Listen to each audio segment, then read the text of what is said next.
आज जो थंबनेल में शो हो रहा है आप लोगों के, वो मोस्ट इम्पोर्टेंट काम करने आए हैं।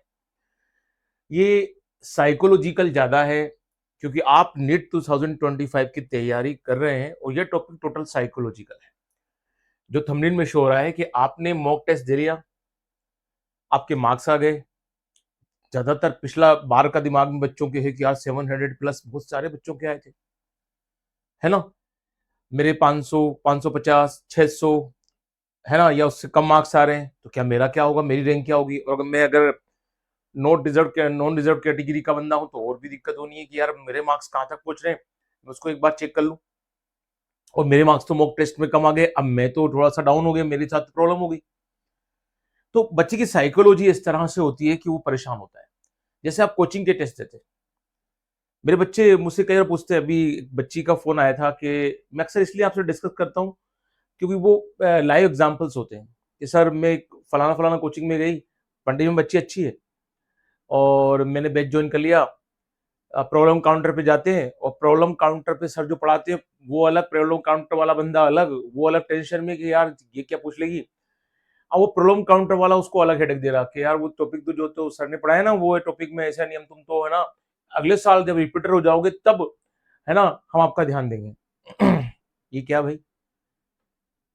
बात सिंपल में करता हूँ, जो टीचर पढ़ा रहा है उसकी डाउट वो नीचे लेकर लेके जा रही है, वो बोल रही है तो होगा ही नहीं तुम्हें इस साल, एक साल और रुकोगे ना जब तुम तैयार होगे रिपीटर बन के। मतलब आप इस बार नेट छोड़ दो, बच्चा 12th पास आउट है यार, क्यों छोड़ दे? फुल चांसेस है उसके कि वो नेट क्लियर कर सकता है। तो ये पढ़ाने वाला बंदा अलग, प्रॉब्लम सोल्व कराने वाला बंदा अलग, न्यूमेरिकल की कंसेप्ट देने वाला बंदा अलग, उस न्यूमेरिकल के डाउट क्लियर करने वाला बंदा अलग, ये सारा कचरा हो जाता है। और साइकोलॉजिकल प्रेशर सेम। अब अलग अलग कोचिंग मॉक टेस्ट को कर रही है, मॉक टेस्ट के पेपर डाल रही है, मॉक टेस्ट की तैयारी से करवा रही है ना? तो अब उस पर बच्चे के लिए अच्छा है, मॉक टेस्ट में बुराई नहीं है, मैं मॉक टेस्ट की कोई बात नहीं कर रहा हूँ, मॉक टेस्ट में कोई बुराई नहीं है, क्लियर। लेकिन आप मॉक टेस्ट देने के बाद वो बच्चे जो हैं अच्छे मार्क्स ला रहे हैं, अपन एक फटाफट नेक्स्ट स्लाइड पे आते हैं ताकि अपनी सिस्टमेटिक बात हो। वैल्यू एमसीक्यू यानी value of mock test, sorry, क्या इसकी वैल्यू है? तो देखो, पॉजिटिविटी की बात करें कि भाई आपने टेस्ट दे लिया, आपके अच्छे मार्क्स आ गए, आप वेल एंड गुड, बढ़िया बात है। आपके मार्क्स गेन हो गए, मान लीजिए 700 प्लस आ गए आप लोगों के, तो आप बड़े खुश हैं, मेरा मॉक टेस्ट अच्छा गया, नया नेट क्रैक हो जाएगी, अच्छी बात है, इस कॉन्फिडेंस को बनाए रखें, लेकिन तैयारी को ना छोड़ें। और मान लीजिए कि मेरे मार्क्स +500 है या +550 है, +600 है, और मैं सोच रहा हूं कि यार मैं तो मार्क्स कम आए, है ना, ये इससे भी नीचे है, 500 से भी नीचे है, तो मैं थोड़ा टेंशन में आ गया कि यार मेरा साथ क्या होगा, मेरा तो मॉक टेस्ट में मार्क्स नहीं है। आप जिसके नहीं आए कोई बात नहीं, आपके लिए सुधार का मौका है, और जिसके आगे वो ज्यादा हवा में उछलने की जगह वो खरगोश ना समझे अपना रेबिट कि अपन तो जीतने वाले हैं और अपन सो जाएं, आराम कर लें, और इधर भाई सब जो अपना कछुआ है, टोटोइज, वो थोड़ा ध्यान दे ले, है ना। मार्क्स कम आए हैं लेकिन ऐसा नहीं है कि जो फाइनल एग्जाम 4th मई को होने वाला है उसमें तो पीछे रहने वाला है। बच्चों ध्यान, बोल रहा हूँ ध्यान से, साइकोलॉजी ही डिसाइड करती है। आप सब पढ़ के जाते हैं, इतने सारे लाखों लोग नेट का एग्जाम देने वाले, सबका अपना अपना तैयारी है, बहुत बेस्ट तैयारी है ये मान के चलिए। कोई रिपीटर्स भी हैं जो अच्छी तरह से काजू बादाम खा के अच्छी तैयारी करके चल रहे हैं, है ना। सबके मन में ये क्या मेरा नहीं उसका हो जाएगा, ऐसा बिल्कुल साइकोलॉजिकल प्रेशर, आप रिलीफ हो जाए इससे। दूसरी बात, जिसने मॉक टेस्ट में अच्छे मार्क्स गेन किए वेरी गुड, लेकिन आपको खरगोश रैबिट नहीं बनना है। और जिसके मार्क्स कम आ गए उसको अपने दिमाग में प्रेशर नहीं लेना है, उसको जो कमियां हैं उसको दूर करना है। वो कौन सी कमियां हैं उसी के लिए मैंने क्लास ली है ना। बच्चे मुझसे कह रहे थे कि सर मॉक टेस्ट में सर मेरे तो कम मार्क्स है, मेरा क्या होगा, ये फलाना ऐसा हो गया, मेरा साथ क्या होगा। और जो उसके मॉक टेस्ट में जाता है वो उसके मन में होता है, अरे ठीक है, अंदर से होता है, निकल जाएंगे अपन, अच्छी बात है, कॉन्फिडेंस रखिए, लेकिन तैयारी छोड़ना नहीं है। अभी भी अपना एग्जाम नहीं हुआ है, ये मॉक टेस्ट है ना। फाइनल जो डेस्टिनेशन है अपना, फाइनल टेस्ट है वो 4th मई को है, तो लगे रहना है। उस दिन जो आप जो करेंगे वो ही सबसे बेस्ट होगा। चलिए, दोनों बंदे, ये वाले और ये वाले दोनों बंदे को लेवल में लाने की बात कर रहा हूं मैं, ठीक है ना। आपको ऊपर जाना है ना आपको बिल्कुल अपने धरातल, अपने बेस ग्राउंड पर, बॉटम पर ही रहना है, ताकि आप अपनी जो टारगेट है उसको भूले नहीं। अगली बात जो बहुत जरूरी है, mock test only practice test है।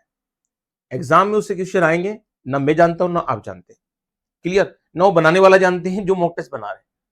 क्लियर? सिलेबस से पेपर आएगा। लेकिन आप इस चीज को, पहली बात तो ये कि इस मॉक टेस्ट का वैल्यू तो मैंने आपको बता रहा हूं, वो इतनी है कि आपकी प्रैक्टिस देखनी थी, आपने पढ़ाई कर ली, सही टाइम पे आपका कोर्स पूरा हो चुका है, आपने रिवीजन कर लिया और अब आप मॉक टेस्ट देने चल गए। कम से कम 20 दिन पहले आपने या 1 महीना पहले आपने मॉक टेस्ट देकर अपनी जो है पोजीशन जान ली।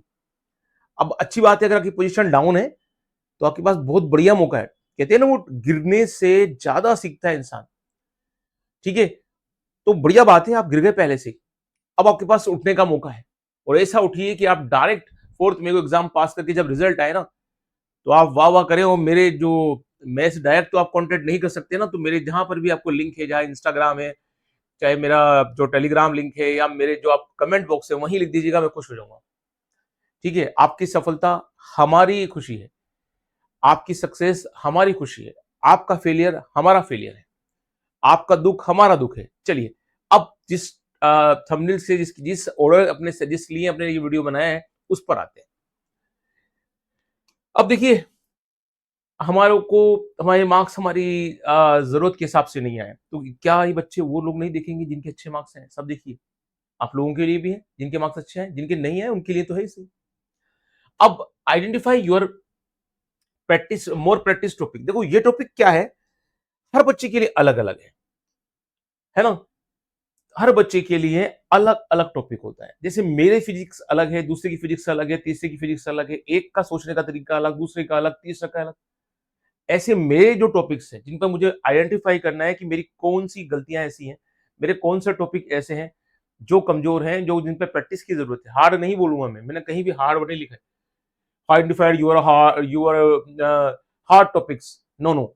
जिस पर आपको प्रैक्टिस की जरूरत है तो वो देखिए आप। तो आप जो अपनी फिजिक्स, केमिस्ट्री और बायो है, उनके उन टॉपिक को देखिए जिन पर आपको मोर प्रैक्टिस है। सब में से उन टॉपिक को निकाल लीजिए जहां रट्टा मारो रट्टा है, और उनकी शीट्स को आप अपने रूम में लगा लीजिए, जहां भी आप रहते हैं। उनको मत, बिल्कुल पेस्ट मत करना, टेक करना, ताकि वार्डन ना लड़े। ठीक है? चलिए, तो इस तरह से ये आरएमआर का पोर्शन आप निकाल लिया। अब इनमें से वो टॉपिक छांट लीजिए, उनका सिलेक्शन कर लीजिए, है ना, जिन पर आपको ऐसा लगा कि उस मॉक टेस्ट में आपकी क्वेश्चन गलत हुए। और ये जरूर वही क्वेश्चन है जिससे आप डरते हैं, जिससे आप डरते हैं। तो अगर आपने ये कर लिया, और ये देखो जरूरी है, जरूरी हर बंदे को अपनी समस्या, अपनी प्रॉब्लम से मालूम होना चाहिए। मैं कई बार ऑफलाइन खेलता हूँ क्लासरूम में, कि जैसे हम मिरर के सामने जाते हैं तो हमको मालूम होता है कि हमारा चेहरा कैसा है। हालांकि हर इंसान को अपने आप को खूबसूरत मानना चाहिए, I am the best, I am the smart. लेकिन कोई बात नहीं, हर इंसान को मालूम होता है कि यार मेरी नाक कैसी, मेरे होठ कैसी, मेरी आंख कैसी, मेरे कान कैसी, मेरा बॉडी कैसी है। ये मिरर आपको बतला देता है। बात समझ में आ गई? एक अंदर का मिरर भी आपके लग रहा है, वो तो जो बाहर का लग रहा है वो इतना काम का नहीं है। जो ऊपर वाले ने अंदर लगा रखा है वो आपको जज करने का मौका खुद को देता है कि हमारी यहाँ गलतियां हैं, उनको आइडेंटिफाई कर लीजिए। अगर आपने उनको आइडेंटिफाई कर लिया तो पहला काम हो गया अपना, अपने टॉपिक को छांट लिया है। अब आपको करना क्या है? मोर प्रैक्टिस करनी है इस पर, तो टाइम है अभी। पढ़े हुए को आपको मालूम है, जो कि कंसेप्चुअल तैयार हो चुका है, इसमें तो आप बोलते हैं कि सर कहीं से ही पूछ लीजिए, गलती होगी ही नहीं, चाहे कितना ही घुमा लीजिए। उन टॉपिक्स को छोड़कर सभी टॉपिक्स यहाँ पर आपने आज ही शीट पर लिख के बना लीजिए कि भैया इनकी रिवीजन करना है, कल नहीं कल करेंगे। ठीक है? मैं जानता हूँ इस वीडियो को वही लोग देख रहे हैं जो यूट्यूब पर सिंसियर है ना? बाकी तो तुम जानते ही हो क्या कर रहे हो, है ना? बढ़ते हैं आगे। अगले आते हैं अपन, review your biology, chemistry and physics. अब देखो होता क्या है, जो बच्चा होता है उसमें उसको ये रिव्यू करना बहुत जरूरी है कि मेरी जो बायोलॉजी, केमिस्ट्री और फिजिक्स है, मैंने टॉपिक भी छांट लिए कि बायोलॉजी, केमिस्ट्री और जो फिजिक्स है उसका पूरा सिलेबस आप लिख लीजिए। अपनी सीबीएसई एनटीए की वेबसाइट पर दे ही रखा है। तो आपने जो सिलेबस है उस सिलेबस को आपने देख लिया तीनों लेवल पर। एक बार फिर सिलेबस देखिए, सिलेबस हमेशा पास होना चाहिए। जब हम कंपटीशन की तैयारी करते थे तो हमारे पास सिलेबस सामने रहता था और हम उसको मार्क करते जाते थे, ये टॉपिक कंप्लीट हो गया, ये टॉपिक कंप्लीट हो गया, ये टॉपिक कंप्लीट हो गया। उसे अच्छा लगता है, गुड फीलिंग अंदर आती है। सब साइकोलॉजिकल काम है एग्जाम के दिन अपनों को बूस्ट करने के लिए। ठीक है? तो आपने क्या किया, अपने फिजिक्स, केमिस्ट्री, बायोलॉजी के सिलेबस को रिव्यू कर लिया, कहीं ऐसी कोई चीज तो नहीं जो मिस कर रहा हूं मैं, और मैं रिवाइज कर रहा हूँ। ये कोचिंग की जो मोटी मोटी शीट्स है ना, जो फैली हुई है, जिससे कोई क्वेश्चन आता ही नहीं है, लेकिन ये जाने क्यों बीएससी की बुक से उठा उठा के डाल देते हैं, रेफरेंस बुक से ले लेके डाल देते हैं। और ये क्या सिद्ध करना चाहते हैं कि 2-2 साल की प्रैक्टिस कराते हैं कोचिंग में, जब जब जाके सिलेक्शन होगा, ऐसा कुछ नहीं है। अगर आप पढ़ने में सिंसियर हैं, आपका 1 साल में ही सिलेक्शन होगा। ठीक है, जिनका नहीं होगा कोई बात नहीं, किस्मत खराब है, किस्मत ऐसी थी, कोई बात, फिर तैयारी कीजिए, लिख लेंगे यार। ऐसा कोई कौन ऐसा है बंदा है जो अपना तैयारी करता है नहीं निकलता है, एक ना एक अटेम्प्ट 2 अटेम्प्ट में निकल ही जाते हैं पढ़ने वाले बच्चे। तो आप लोग देखिए, फिजिक्स, केमिस्ट्री और बायोलॉजी में आप लोगों ने क्या कर लिया, पूरे सिलेबस को रिव्यू कर लिया। वही जो आपने काम फर्स्ट में करा था, उसके बाद दूसरे में आप रिव्यू कर रहे हैं, एक बार वो देख रहे हैं आप कि यार मेरे सिलेबस में कोई ऐसी चीज तो नहीं है जो मेरे लिए दिमाग में हो और मैं उसको छोड़ रहा हूँ। और ये आपको उस एमसीक्यू मॉक टेस्ट से मालूम पड़ गया होगा कहां कहां आपके क्वेश्चन गलत हो रहे हैं। ठीक है ना, उन पोर्शन पे आप रिव्यू कर लीजिए। और ये भी स्टूडेंट बाय स्टूडेंट वेरी करता है, एक स्टूडेंट से लेकर दूसरे स्टूडेंट पर ये चीज वेरी करेगी, सबके लिए एक जैसी नहीं होगी। तो अगर आपने ये भी काम कर लिया है तो वेरी गुड, सेकंड स्टेप ने भी विजय पा लिया आपने। अब आप ध्यान रखिएगा, मेरा कछुआ मेरा टॉर्टोइस जीतने वाला है। ये 2 स्टेप्स बहुत खास है ना। थर्ड स्टेप्स पे आते हैं, और ये सारी बातों का कब वैल्यू है, कब वैल्यू है, फोर्थ में से पहले। इसलिए मैं चाह रहा हूं कि मेरे बच्चों को एक भी चीज ऐसी ना हो जो फोर्थ में से पहले मालूम ना हो, वो हर तरह से अटेंशन हो और एग्जाम में बिल्कुल फ्री माइंड से जाए। अगला क्या है, सेलेक्टेड एमसीक्यू प्रैक्टिस। अब देखो आप, जब भी कोई कंपटीशन आता है, कोई एग्जाम आता है, कोई सा भी एग्जाम दे लेना, इतनी मोटी मोटी गाइड्स होती हैं, और गाइड में इतने सारे क्वेश्चन होते हैं, बच्चे ने भी बहुत सारे अंडरलाइन कर रखे हैं, इसका आंसर ये, इसका वो, इसका ये, है ना। अब आपकी नजर में ये होना चाहिए यार, ये क्वेश्चन तो मुझे आते हैं, इसमें से कितना ही घुमा दे, इन क्वेश्चन को बार बार देखने से क्या मतलब है यार, रट्टा थोड़ी मारना है आपको, है ना। अब उन क्वेश्चंस को देखिए जो सेलेक्टेड आपके माइंड में है कि यार ये क्वेश्चंस पे कुछ बनेगा तो मैं उलझ सकता हूँ। हर वही बात मैं बोल रहा हूँ, स्टूडेंट बाय स्टूडेंट वेरी करता है, हर का दिमाग अलग अलग है। क्या इस क्वेश्चन पर अटक सकता हूँ, कभी भी इस कंडीशन का ध्यान रखना कि आंसर पहले मत देखिएगा, पहले आराम से क्वेश्चन को देखिएगा, उसको समझिएगा, नहीं समझ में आए तब भी समझिएगा, अपने मन से आंसर दीजिएगा। जब पूरे और जब सारे आंसर हो जाए, मान लीजिए आपने 10-20 क्वेश्चन सोल्व कर लिए, उसके बाद फिर एक साथ आंसर देखिएगा। ऐसे नहीं पहले का आंसर ये, दूसरे का देख लिया, तीसरे का, ऐसा मत कीजिएगा, ये बहुत बड़ी मिस्टेक है। और ये मेन एग्जाम में बहुत परेशान करती है साइकोलॉजिकली। और मुझे मालूम है आप बच्चे हो यार, 12 पास आउट ही तो हो, ठीक है। हम तो बीएससी एमएससी करने के बाद जब एग्जाम देते तब भी कई बार हम लोगों को दिक्कत आती है, जिसने एग्जाम दिया ना वो समझता है मेरी बातों को, ठीक है। चलिए, और 12th पास के जितने भी एग्जाम होते हैं वो क्रैक करने के बाद बच्चा इतना नहीं करता, लेकिन जो एग्जाम हाई लेवल के होता है, ये सारे सिविल सर्विस के एग्जाम जो देते हैं हम लोग, हमने दिए, उन एग्जाम्स में ज्यादा बंदे को दिमाग लगाना पड़ता है। इंटरव्यू हमने फेस किया, हम जानते हैं क्या क्या पोजीशन होती है।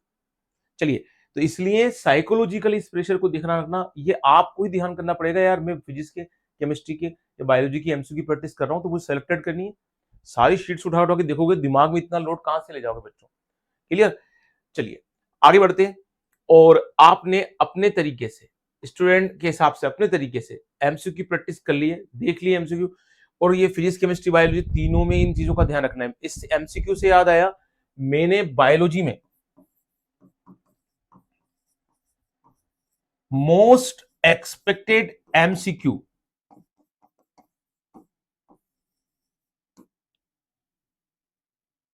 की सीरीज लॉन्च की है, और पूरी फ्री है, यूट्यूब पर अवेलेबल है, क्लियर। और इसमें अभी तक मैं 4 लेक्चर रिकॉर्ड कर चुका हूं, और टारगेट हमारा यह है कि 30 अप्रैल तक या 1 मई तक हम लोग क्या करेंगे, पूरे कोर्स 10 यूनिट्स के मोस्ट एक्सपेक्टेड, मतलब बिल्कुल हमने समुद्र में से मोती उठाया और उस मोती वाले क्वेश्चंस को आपके सामने शो किया।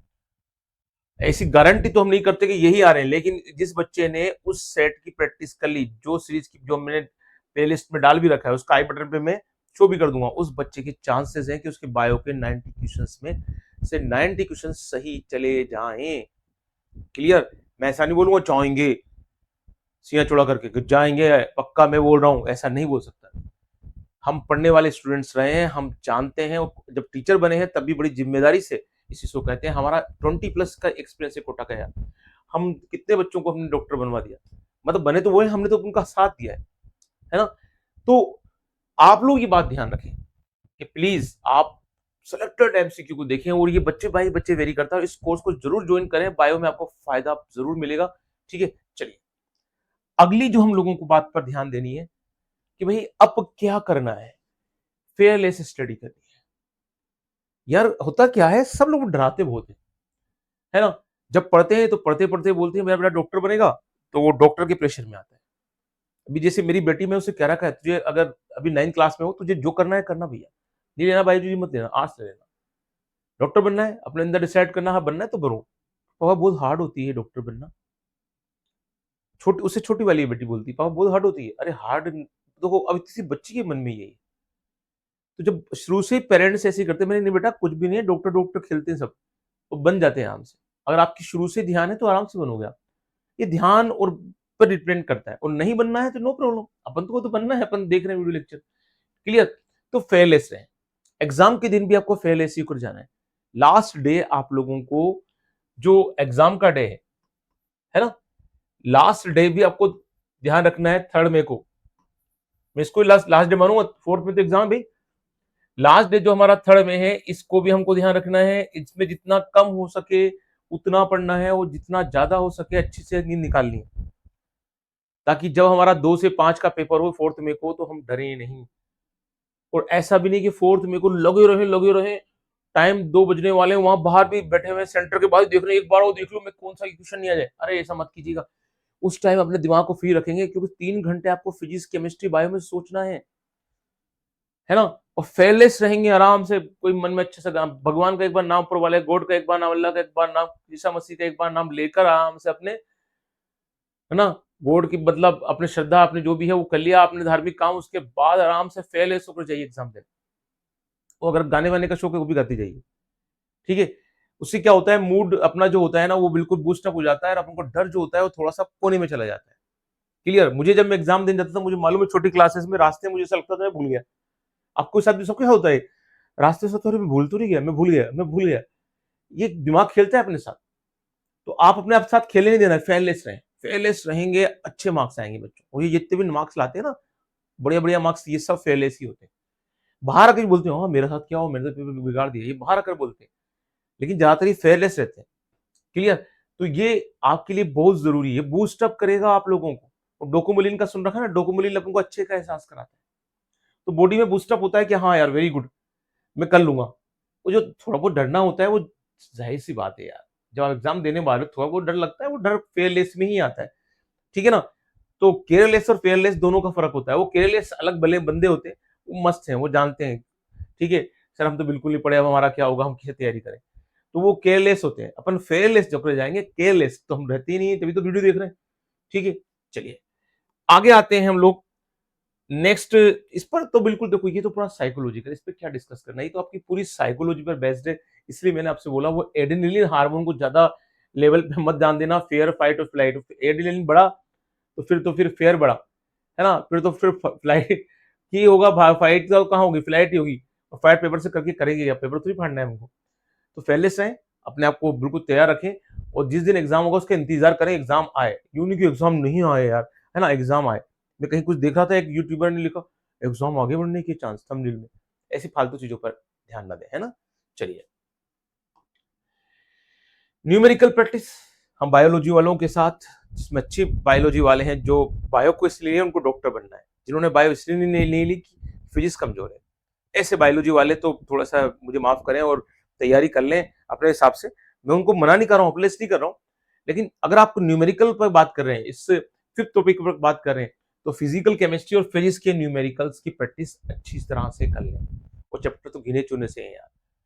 सॉलिड स्टेट भी आपकी नहीं रही है, तो आपके सॉल्यूशन से रिलेटेड क्वेश्चन, केमिकल काइनेटिक्स से रिलेटेड ऑर्डर किससे क्वेश्चन आएंगे, है ना। एक तो जो ऑर्डर आ जाता है, मोलिकुलरिटी से रिलेटेड क्वेश्चन आ जाते हैं।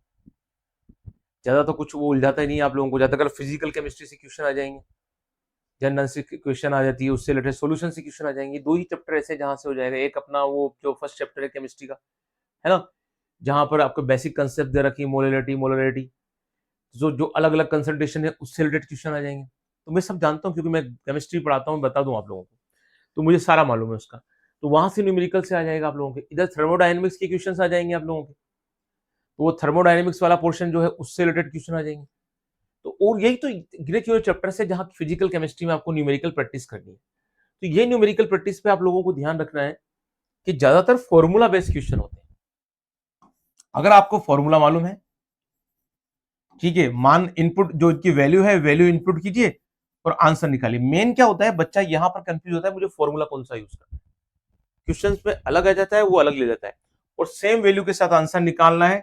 लास्ट में उनका जो क्या है, डिजिट है, मात्रक है ना, चाहे वो किसी में भी ओम में हो, सेंटीमीटर में हो, मीटर में हो, वो जरूर लिखना है पूरी स्टेप के साथ आंसर। वो तो अपन जानते हैं, अब तो बड़ा क्वेश्चन तो है नहीं, मल्टीपल चॉइस से तो वो लिखते ही बच्चे, है ना। अब फिजिक्स के पोर्शन में हमको ध्यान रखना है, फिजिक्स टोटली मैथमेटिक्स से है, यानी मैथ से है आप लोगों की। तो इसमें तो बच्चों को, अगर बच्चा मैथमेटिकल माइंड के साथ जाता है तो जो जो डेरिवेशन है, उन डेरिवेशन के साथ ही वो मैथमेटिकल सोचता है, और मैथमेटिकल सोचने के साथ साथ उसकी हर स्टेप से न्यूमेरिकल बनते हैं। यानी अगर आप पूरी फिजिक्स को ही अगर मैथमेटिकल फॉर्म में पढ़ते हैं, यानी समझ के पढ़ते हैं और उसको दिमाग वैसे ही लगाते हैं जिसकी डिमांड है, तो वो आपके लिए आराम से ही पोर्शन हो जाएगा। इसमें ज्यादा बोलना मेरा अच्छा ही लगता है, क्योंकि मैं इसके बारे में ज्यादा जानता नहीं हूं, तो मुझे बस फिजिकल केमिस्ट्री, जहां केमिस्ट्री में जरूरत पड़ती है वही हम फिजिक्स को जानते हैं, जो हमारे केमिस्ट्री से मैच करते हैं उन टॉपिक्स को तो हम समझ लेते हैं। तो ये तो आप ही जानते हैं आपको कौन कौन सी चीज प्रैक्टिस करनी है, तो इस पर ध्यान रखें, इसके अच्छी तरह से प्रैक्टिस कर लें। और यहाँ पर भी मैं वापस वो बात रिवाइज करूंगा, जो न्यूमेरिकल आप आसानी से कर सकते हैं वो तो आप कर ही लें प्रैक्टिस, जो नहीं कर सकते उनको पहचान लें, आइडेंटिफाई कर लें उनको कि यार इस न्यूमेरिकल पे यहाँ यहाँ प्रॉब्लम आ रही है, और जहां भी आपका प्रॉब्लम काउंटर है, जहां भी आपकी प्रॉब्लम सोल्व हो सकती है, वहां जाए उस बंदे से इस प्रॉब्लम को सोल्व करवाएं। क्लियर। लास्ट, अब बचा क्या है, बचा तो कुछ है ही नहीं, है ना। आजू बाजू की बातें करने से कोई मतलब ही नहीं है। तो मेन मुद्दे की बात यह है कि मैंने आपको सारे पॉइंट्स को डिस्कस कर लिया बच्चों। अब आपसे बस यही उम्मीद की जाएगी कि आप फोर्थ में की एग्जाम को बेस्ट देंगे, अच्छी तैयारी के साथ देंगे, है ना, और कोई गलती नहीं करेंगे। मेरी बहुत सारी शुभकामनाएं आपके साथ है, बहुत बहुत सारी शुभकामनाएं आपके साथ है। और आप कोशिश कीजिए, ये साइकोलॉजिकल जो गेम है, मॉक टेस्ट देना है, अच्छा नंबर लाना है, अच्छे आए वेरी गुड, नहीं आए वेरी गुड, मैं बार बार रिवाइज कर रहा हूँ। इस साइकोलॉजिकल प्रेशर को दिमाग में मत लेके चलना। अब मेन एग्जाम में जो आपकी परफॉर्मेंस होगी वही बढ़िया होगी। कई बार क्या होता है कि मेन एग्जाम में बच्चे नंबर ना ला पाते हैं और कोचिंग के टेस्ट में खूब नंबर लाते हो, देखा होगा आपने, ठीक है। तो ऐसा कोई जरूरी नहीं है कि वो मॉक टेस्ट को, मैं कई कोचिंग को ऐसे जानता हूँ जिनके पेपर वो ऐसे बनाते हैं क्वेश्चंस, जो बच्चों के कई बार सोल्व ही नहीं होते हैं, जो जिनका लेना देना ही नहीं होता मेन एग्जाम में। तो मेन एग्जाम में बिल्कुल अलग तरह के क्वेश्चन आ जाते हैं। मोन भाई, वो तो पूरा जो पेपर बनता है वो एक्सपर्ट कमेटी के थ्रू बनता है, और ये ज्यादातर बंदे कौन होते हैं कोचिंग्स वगैरह में, 12 पास आउट या एमबीबीएस करे हुए, जिनकी जिनकी साइकोलॉजिकली जो मामला होता है वो कमजोर होता है। तो ये लोग क्या करते हैं, स्किल इनका इतना होता नहीं, बस ये पढ़ाना जानते हैं, टॉपिक पे कमांड होता है, तो ये लोग अपने हिसाब से कहानी बजा देते हैं। जो जो लोग कमेटी वाले होते हैं वो बहुत सोच समझे और जो बिल्कुल साइकोलॉजी को समझते हैं, उसके हिसाब से पेपर बनाते हैं। तो उम्मीद है ये इतना लंबा गेम आप समझ नहीं पाओगे, इसलिए इसको ज्यादा लंबा खींचने की जरूरत नहीं है। आप तो इतना सा ध्यान रखो कि आपका मॉक टेस्ट में अच्छे नंबर आए, मस्त रहो और तैयारी करो, रुकना नहीं है, थकना नहीं है, और जिनके कम मार्क्स आए वो डरे नहीं, अभी भी बहुत कुछ आपके हाथ में है। जो मैंने चीजें बतलाई उस पर एक बार ध्यान दो। उम्मीद है कि आप अच्छे से अच्छे मार्क्स गेन करेंगे। मेरी शुभकामनाएं, मेरी बेस्ट विशेष आपके साथ है। मिलेंगे आपको नेक्स्ट क्लास में, ठीक है। Good day and good bye.